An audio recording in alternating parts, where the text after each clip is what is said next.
Bonjour à tous et à toutes, bienvenue sur Free Matin, à suivre dans un instant la une des journaux avec Kader Achirou, l'espoir avec Larios Diagbeno. Nous parlerons de Zaï Football Club qui a pris les commandes de la Vitalor Ligue 1 grâce à sa victoire sur la jeunesse athlétique de Cotonou, 1-0 en match en retard de la 4e journée. C'était donc hier, nous en parlerons dans un instant, quelques informations pêle-mêle pour meubler l'émission. Bienvenue, bonjour. Voici la une des journaux présentée par Kader Achirou. Papa. Oui, ma fille. Tu sais, je t'ai dit qu'après mon bac, je veux devenir journaliste reporter d'images, non? Papa, tu penses m'inscrire où? Esaü. Esaü, papa. Waouh! Maman, maintenant que j'ai eu le bac, je veux faire les finances et trésors. Tu comptes m'inscrire où? Esaü, mon fils. Esaü? Oui, maman! Papa, Oui. tu sais qu'après mon bac, je veux être diplomate, non? Et tu comptes m'inscrire dans quelle université? Mais Esaü, naturellement. Esaü? À ESAE, vous êtes bien formé dans les filières comme administration du travail et de la sécurité sociale, administration générale et territoriale, administration des impôts, gestion des marchés publics, planification et développement local, droit et sciences économiques et de gestion. ESAE, c'est aussi sa télé numérique ESAE TV et son journal L'Informateur. ESAE, c'est à Bedjromede, 3e rue après le carrefour 16 ampoules allant à Jericho. Numéro de téléphone 98 98 14 00 96 80 55 11 90 93 65 21. ESAE, l'excellence a un nom. Bonjour à toutes et à tous. L'informateur titre en manchette ce matin: révolution à l'Assemblée nationale bientôt. Après 29 ans, 109 députés siégeront au Parlement grâce aux réformes gouvernement assemblée. Des précisions sur cette manchette à la page 3 de la parution du jour de l'informateur. En deuxième titre à la une de l'informateur de ce matin, reddition de compte du maire de Cotonou au titre de l'année 2019. Isidore Yonlonfon expose ses grandes réalisations. Toujours à la une de l'informateur de ce matin, élection en République du Bénin. Intégralité de la nouvelle loi électorale à la page 2 de la parution du jour du Canard. Le Canard renseigne sur le contrôle de constitutionnalité de la loi et fait savoir qu'elle est déclarée conforme à la Constitution. Le potentiel adoption d'un nouveau code électoral au Parlement hier. Un conseil électoral pour remplacer la Sénat après 2021. 5 membres y siégeront. Une direction générale des élections créée. Toujours à la une de le potentiel de ce matin, ratification des accords de prêt par le président de la République. Arifari Bako botte la polémique en touche. Nous passons à présent au quotidien L'Autre Quotidien. Assemblée nationale, un nouveau code électoral adopté par les députés. Le nouveau code validé par la Cour constitutionnelle. La caution à l'élection présidentielle ramenée à 50 millions de francs CFA contre 250 millions. Le Soleil Bénin Info, reddition de compte du maire de Cotonou au titre de 2019. Le bilan inattaquable de Yonlonfon lorsque le pragmatisme et l'efficacité se côtoient. Les résultats parlent d'eux-mêmes selon le confrère. Le matin à présent, vote du nouveau code électoral. Le Conseil électoral remplace la Commission électorale nationale autonome. Nous passons à présent à l'autre vision. Ratification des accords de prêt par le président de la République. Le Parlement mise sur la célérité dans le processus. Les clarifications du député Arifari Bako sur la réforme. Les pharaons à présent. Ratification des accords de prêt par le gouvernement. Arifari Bako livre les raisons qui sous-tendent cette disposition de la nouvelle loi. Le coopérant, actualisation du fichier électoral, le point à mi-parcours de mission de l'actuel Conseil d'orientation de supervision de la liste électorale permanente informatisée, l'EPI, s'impose. Selon le confrère, plus de précisions dans les colonnes de la parution du jour du Canard. Négociation sur la crise des frontières, le Bénin, le Nigeria et le Niger parviennent à un accord, fait savoir l'événement précis des précisions à la page 10 de la parution du jour du Canard. Inondation au Bénin, les défis se multiplient, constate l'hebdomadaire La Croix du Bénin dans sa parution de cette semaine. Plus de précisions aux pages 5 et 9 de la parution du jour de l'hebdomadaire. Le Clairon à présent, Assemblée nationale, l'ancien code électoral jeté dans la poubelle. Des précisions à la page 3 de la parution du jour du Canard. Nous passons à présent au quotidien Matin Libre. Débat autour de la nouvelle constitution. Aïvo interdit d'accès à l'ORTB, s'interroge Matin Libre ce matin. Plus de précisions à la page 2 de la parution du jour du Canard. Le Nouvel Observateur, prochaines joutes électorales au Bénin, le miel salé à Yaï, le fiel à l'opposition. Nous passons à présent à Le Béninois libéré, code électoral, les innovations apportées, des précisions dans les colonnes de la parution du jour du Canard.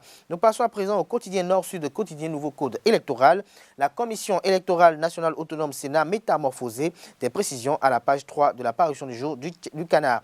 Le challenge, nouvelle caution électorale dans le nouveau code.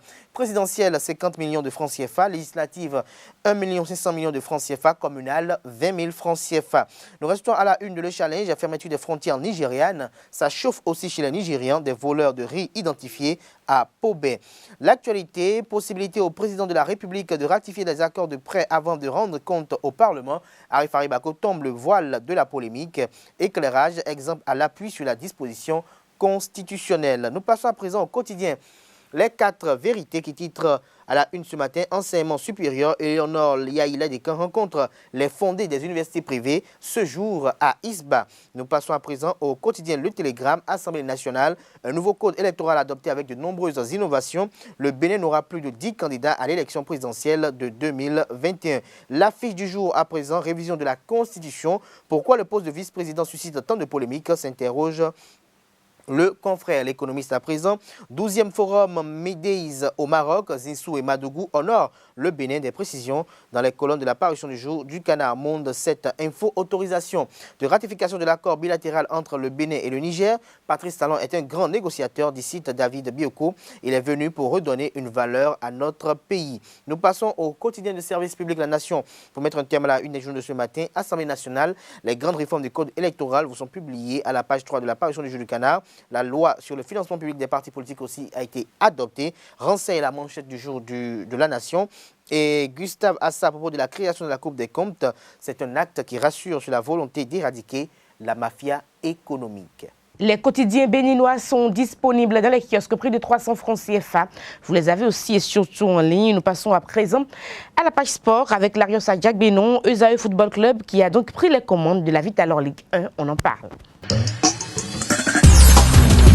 Bonjour amis internautes, ESAE Football Club a pris les rênes du championnat national de Ligue 1 hier après sa victoire 1-0 face à la jeunesse athlétique de Cotonou-Jacques. C'était dans le cadre du match en retard de la 4e journée de cette Vitalor Ligue 1. Ce match a été reporté pour permettre à la formation universitaire de préparer le tour additionnel de la Coupe de la Confédération contre Génération Foot. Donc, ESAE Football Club compte désormais 10 points après 5 journées disputées de la Vitalor Ligue 1 et relègue au 3e rang la jeunesse athlétique de Cotonou qui était leader avant ce match en retard. Suivons les impressions à la fin de la rencontre de l'entraîneur Richard Biot et de son homologue et ami de la Jacques, Vizi Touré. C'est bon, ce n'est que satisfaction. Nous allons continuer dans ce sens, prendre les matchs les uns après les autres. Une chose est sûre, nous avons un nouveau statut et il faut le défendre. Pas détrôné, le championnat il est en cours. On est déjà à la 5e journée. Ils nous ont gagné, c'est bien, ils sont en compétition. Là, il y a eu du foot, je crois, il y a du 50-50. La première partie était les leurs, parce que mes poulains n'ont pas, à un moment donné, voulu jouer. Voilà. En deuxième, on a essayé de changer le dispositif tactique. Et puis voilà, quoi. Je crois qu'on a pu produire mieux en deuxième partie qu'en première partie. Ils ont été plus chanceux que nous sur la seule occasion. Et puis bon, voilà, quoi, ils ont scoré. Et nous, on a couru derrière le résultat. Et bon. Bon, bien lancé, bon, si vous le dites, mais vous savez, il s'agit d'un match de championnat qu'il fallait prendre au sérieux. Donc, parce qu'on avait en face un adversaire de taille. Donc, comme je vous l'ai toujours dit, il fallait rehausser notre niveau. Parce que désormais, on a un autre statut. Tout le monde voudra nous battre. Donc, dès qu'on a un match, on doit rehausser notre niveau de jeu pour venir à bout de l'adversaire. Franchement, hein, pour moi, il y avait deux équipes qui allaient se rencontrer, ce que vous avez vu d'ailleurs. Mais par contre, que mes poulains ont refusé de jouer en première. Bon, je comprends mieux que les autres sont plus en compétition et qu'à un moment donné, peut-être l'orgueil de la compétition les pousse à franchement dominer l'équipe. J'accepte, mais en deuxième, je crois que les consignes qui ont été données ont été respectées et que bon voilà quoi, le jeu a été produit et malheureusement complet. Les écureuils du Bénin ont regagné Cotonou après leur défaite à Ouyo au Nigeria lors de la première journée des éliminatoires de la Coupe d'Afrique des Nations CAN Cameroun 2021.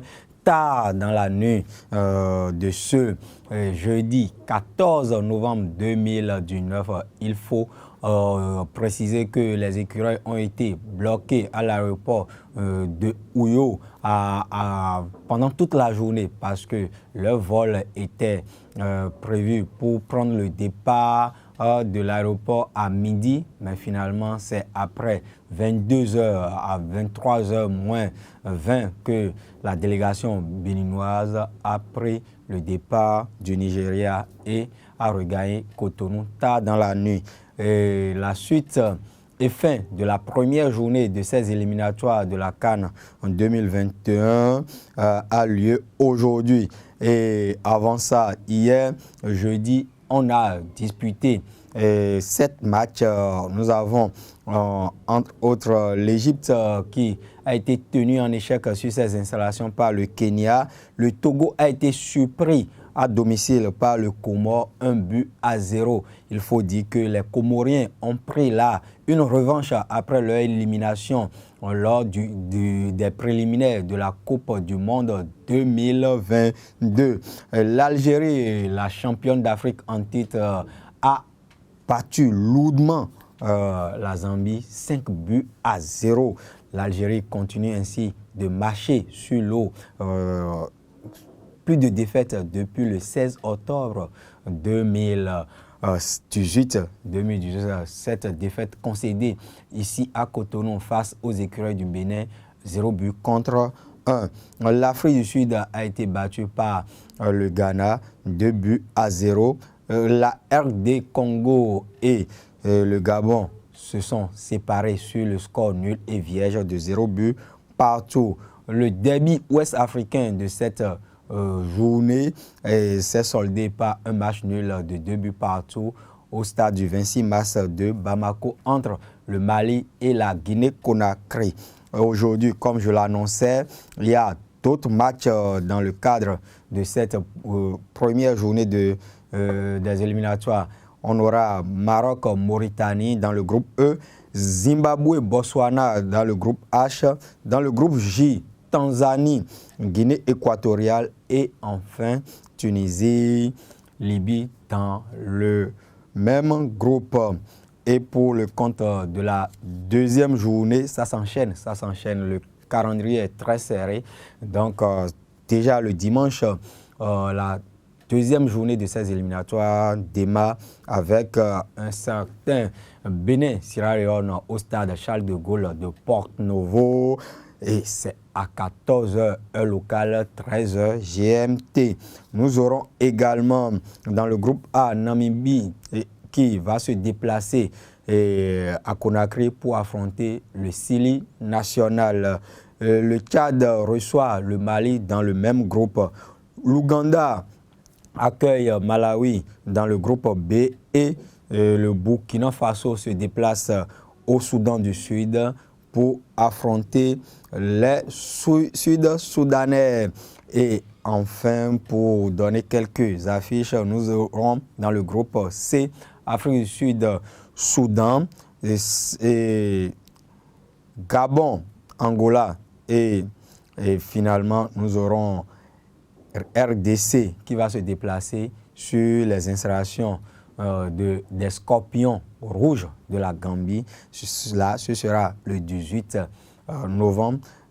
Cette deuxième journée va s'achever le 19 novembre. Et ce sera tout pour la page sport du Free Matin de ce vendredi 15 novembre 2019. Excellent week-end à vous. Les députés de la 8e législature ont doté le Bénin de nouveaux codes électoraux se fondant sur les modifications apportées à la loi numéro 2018-31 du 9 octobre 2018 portant code électoral encore en vigueur dans le pays. Les parlementaires ont choisi d'adopter ce jeudi 14 novembre un autre test comportant de nombreuses innovations. Il s'agit entre autres de l'institution d'élection générale, l'institution de mesures de discrimination positive au profit d'une forte représentation participation des femmes au Parlement, l'institution du parrainage à partir de la présidentielle de 2021, la création d'un poste de vice-président, d'une meilleure équité dans la répartition des sièges des députés et des conseillers communaux. Le nouveau code électoral comprend aussi l'institution d'une nouvelle liste électorale, étant donné que la liste électorale permanente informatisée, l'EPI, vient à terme en 2021. La réforme de la Commission électorale nationale autonome à partir de 2021, l'institution d'un conseil électoral et d'une direction générale des élections. Le texte adopté par les parlementaires en cette matinée du jeudi 14 novembre 2019 est composé de 207 articles répartis en 6 livres. Précision donc que le nouveau code a été adopté en présence du ministre de la Justice et de la Législation, Séverin Quenom, et de son collègue de la communication et de la Poste, Alain Orula. Dans le cadre de la célébration de leur 20e anniversaire d'incorporation au sein des forces armées béninoises, le personnel militaire de la classe 99 et celui de la 25e promotion de l'ex-gendarmerie nationale organise un grand événement à Boïcon du 28 novembre au 1er décembre 2019. Cet événement majeur se tiendra devant la société Vitalor de Boïcon.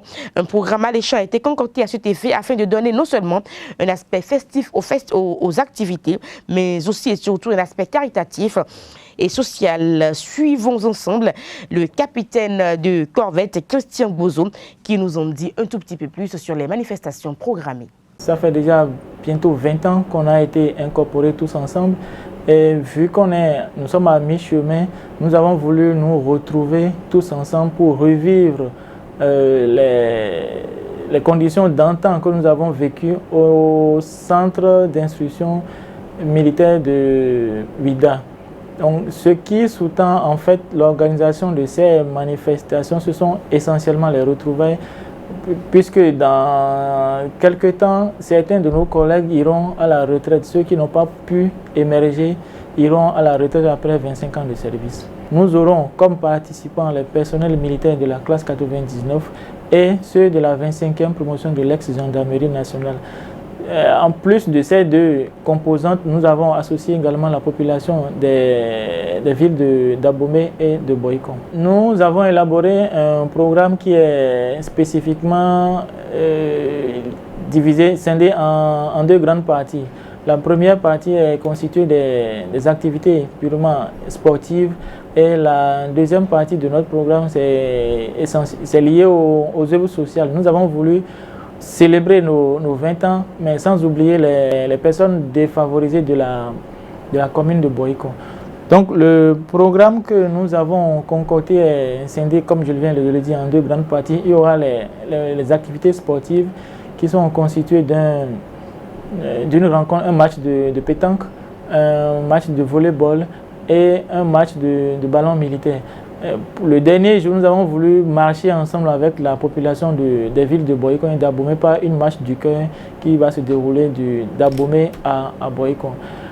Quant aux œuvres sociales, nous avons prévu une séance de don de sang. Et comme les villes d'Abomey et de Boïcon sont des villes qui sont mitoyennes, nous avons voulu organiser une séance de don de sang à la place Goho à Abomey et en face de la mairie de Boïcon à Boïcon. Nous avons également, toujours dans la préparation des manifestations, associé nos malades mentaux. Apparemment, les contacts que nous avons pris au niveau de la ville de Boïcon nous ont annoncé que les malades mentaux éprouvent des difficultés en termes d'alimentation. Donc nous avons voulu, dans le cadre de nos réjouissances, penser à eux à travers un don de vivres. Donc nous allons leur offrir de quoi subvenir à leurs besoins en termes d'alimentation. Les manifestations se dérouleront du 28 novembre au 1er décembre. Le 28 novembre, nous avons une cérémonie d'ouverture et le 1er décembre, nous allons replier tous dans nos différents corps. Cotonou, capitale économique du pays, abrite depuis ce matin Cotonou, capitale économique du Bénin, accueille depuis hier la 3e édition du sommet des jeunes champions pour la paix et le développement durable. Une organisation du Bénin qui est effective grâce au dynamisme et au leadership du think tank Génération des Vigilants. Cette rencontre internationale se déroulera du 14 au 16 novembre au Centre de documentation et d'information juridique de la Cour d'appel de Cotonou. Le sommet des jeunes champions pour la paix, la sécurité et le développement durable est une initiative de l'organisation internationale non gouvernementale Planète Paix. Il est avant tout un instrument de paix, de solidarité, de démocratie, de cohésion et de développement en Afrique. Un programme annuel de 3 jours à la fois théorique, pratique et de fait de renforcement des capacités de formation, d'information, de sensibilisation, d'autonomisation des jeunes et de partage d'expériences. Nous allons suivre un extrait des propos tenus lors de la cérémonie d'ouverture par Pacom Afognon et Luchel Fukeng, respectivement président du comité d'organisation et porte-parole des différentes délégations. Le Bénin, à travers le think tank Génération des Vigilants, a participé aux éditions 2017 et 2018 de cette rencontre internationale dont les recommandations et rapports ont été soumis à l'Union africaine. Cette présence remarquée de la délégation béninoise à Abidjan en 2018 a débouché sur le choix à l'unanimité de notre pays pour abriter l'édition 2019 du sommet des jeunes champions pour la paix, la sécurité et le développement durable. Ce programme annuel de 3 jours, à la fois théorique que pratique, de renforcement des capacités, de sensibilisation et de partage d'expériences, est avant tout un instrument de paix, de solidarité, de vivre ensemble, de démocratie et de développement. Le Bénin aujourd'hui, à travers le think tank Génération des Vigilants, a le privilège d'accueillir 13 pays, dont le Burkina Faso, la Côte d'Ivoire, la Centrafrique, le Congo, l'Égypte, le Mali, le Malawi, le Niger, le Nigeria, le Ghana, le Sénégal, le Tchad, le Togo, soit une 50aine d'étrangers, sans oublier les nôtres, qui sont venus de Djougou, de Parakou, d'Alada, de Calavi, de Porto-Novo, de Cotonou, pour participer à ces 3 jours de réflexion sur les problématiques de la paix, de la sécurité et du développement durable.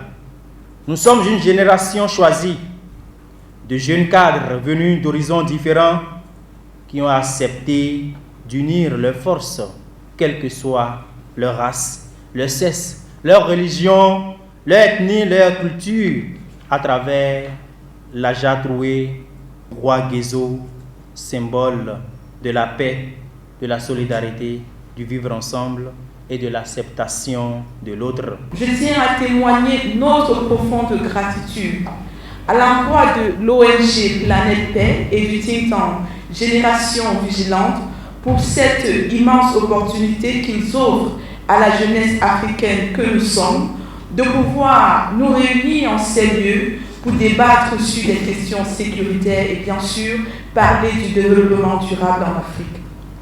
Nous ne saurons manquer de vous remercier pour l'attention toute particulière, chacun peut en témoigner, dont nous avons fait l'objet depuis que nous avons frôlé le sol béninois. Nous sommes là ce matin, rassemblés en ces lieux, parce que nous avons un désir, un rêve, une passion. Voir une Afrique où la paix règne. Voir une Afrique où l'on n'entend plus parler de guerre, où on n'entend plus parler de réfugiés, mais parce que nous voulons voir une Afrique qui décolle. Et bien sûr, le lien avec le développement durable est clairement établi. En effet, imaginons tous ensemble un continent qui, en 2050, aura 2,4 millions d'habitants. Ces âmes auront besoin d'être nourries. Mais la tâche sera moins aisée si la production de blé au Mali chute à cause de la rareté des pluies. Si au Niger, Les bœufs ne peuvent plus avoir à manger parce que les pâturages ont disparu, parce qu'il n'y a plus de pluie. Et vous savez bien pourquoi les jeunes se retrouvent souvent dans les rues? Eh bien, très souvent, c'est parce qu'ils ont faim. Au regard de tout ceci, il est donc clair, évident, qu'au sortir de cet échange, nous souhaitons poser des jalons pour la construction d'une Afrique forte, solide, une Afrique qui brille, mais surtout une Afrique où règne la paix. C'est sur cette note informative que se referme Free Matin. Portez-vous bien à lundi pour un autre numéro. Excellent week-end en compagnie de nos programmes. Au revoir.